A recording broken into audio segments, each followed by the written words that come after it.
Bhim chapter number 6 है ये हमारा।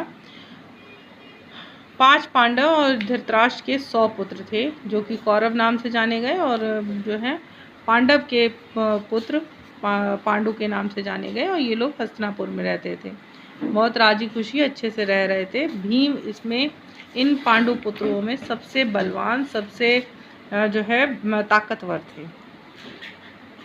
खेलों में दुर्योधन और उनके भाइयों को खूब तंग करता था, क्योंकि भीम थोड़े छोटे थे, थोड़े नटखट थे, थोड़े शैतान भी थे, ये भी कह सकते हैं। तो लेकिन हर चीज़ में आगे थे।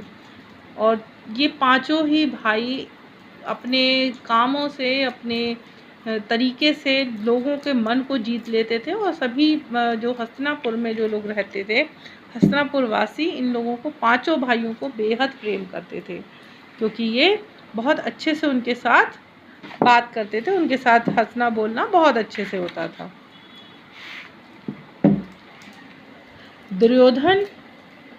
दुर्योधन जो था उनसे बहुत चिढ़ता था, बेहद चिढ़ता था। जैसे कहना चाहिए हिर्स भावना थी, एक द्वेष भाव था उनके मन में। तो वो हमेशा उन लोगों को नीचा दिखाने की कोशिश करता था, उनके साथ दुर्व्यवहार करता था, उनको किसी न किसी तरह परेशान करता था। वो भीम को भी, वो भीम से तो उनकी बहुत ज़्यादा, दुर्योधन और भीम की बहुत कम बनती थी। तो दुर्योधन ने जो है एक बार एक योजना बनाई कि हम जो है इन पांडवों को बंदी बनाकर और मार देंगे। और इस दौरान इन्होंने एक जो जल कीड़ा होती है, यानी कि आपके तैराकी, स्विमिंग जिसे हम लोग बोलते हैं ना इंग्लिश में, तो उसका खेल रखा उन्होंने, और उसका प्रतियोगिता टाइप की रखी, और उन्होंने कहा कि हम सब भाई लोग आपस में प्रतियोगिता करेंगे, सभी लोग आए।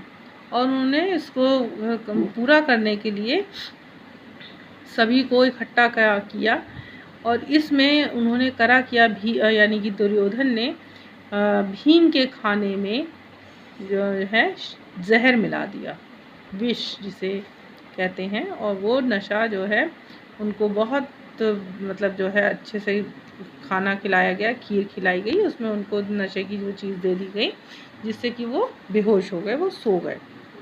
और उसने उनको जो है करा क्या कि वो उठ ही ना पाए, उनको उनसे मुकाबला ना कर पाए। तो उसने क्योंकि उन्होंने क्या करा था, दुर्योधन ने उसको नदी में की धारा में, यानी कि गंगा में बहा दिया था। अब नदी में ऐसे बहा दिया था तो भीम तो जब जागते अपनी नींद से तो वो वापस आ जाते।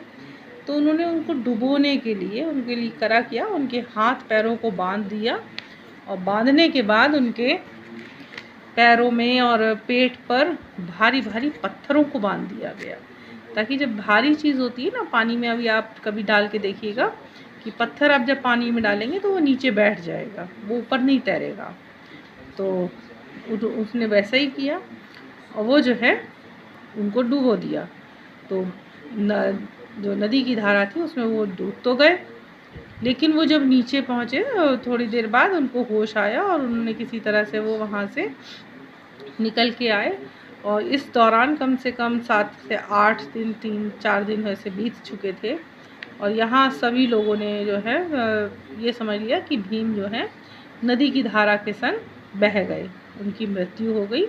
और उनके नाम से पंडितों को भोज कराया जाने लगा, उनके नाम से जो है सब पूजा पाठ होने लगा, और कुंती बहुत दुखी हुई, उनके सभी भाई बहुत दुखी हुए। लेकिन एक दिन क्या हुआ कि वो झूमते झामते दूर कहीं से आते हुए दिखाई दिए। तो जिससे उनको देखकर जो भी उनके पांडव के जो चारों भाई थे, युधिष्ठिर, अर्जुन, नकुल, सहदेव, ये सभी लोग उनको देखकर अति प्रसन्न हुए, और साथ ही उनकी माता कुंती को बहुत प्रसन्नता हुई कि उनका बेटा वापस जीवित आ गया। लेकिन इस सब को देखते हुए जब भीम ने उनको सबको बताया कि मेरे साथ ऐसा ऐसा हुआ, और दुर्योधन ने मुझे विष देकर, यानी कि जहर देकर मारने की कोशिश करी, और साथ ही जो है मेरे साथ मुझे उन्होंने वो पैरों में और मेरे पेट पर पत्थर बांध के उन्होंने मुझे गंगा में डुबोने की भी कोशिश करी। तो ये सब बातें जब उन्हें पता चली तो उन्होंने विदुर से कहा, कुंती ने, कि भाई ये तो बहुत गलत है कि हमारे पुत्र को दुर्योधन ने मारने की कोशिश करी, और मैं इस तरह से अपने बच्चों के साथ मैं यहाँ नहीं रह सकती, और मैं यहाँ से अपने बच्चों को लेकर चली जाऊँगी, कि मैं अपने बच्चों के जीवन के साथ कोई भी माँ अपने समझौता नहीं कर सकती। तो ये एक छोटा सा है आपका भीम का वो वीडियो, तो आप इसको देख लीजिएगा प्लीज़।